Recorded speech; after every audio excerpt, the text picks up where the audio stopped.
Alain, yung palang kinain namin yung makakalason sa amin.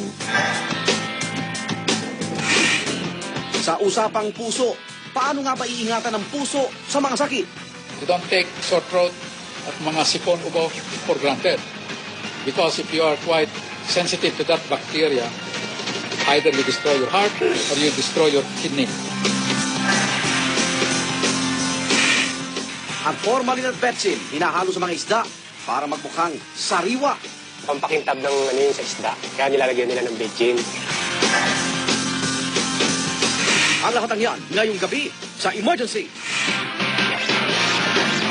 Sumikot, huwag kang susuko.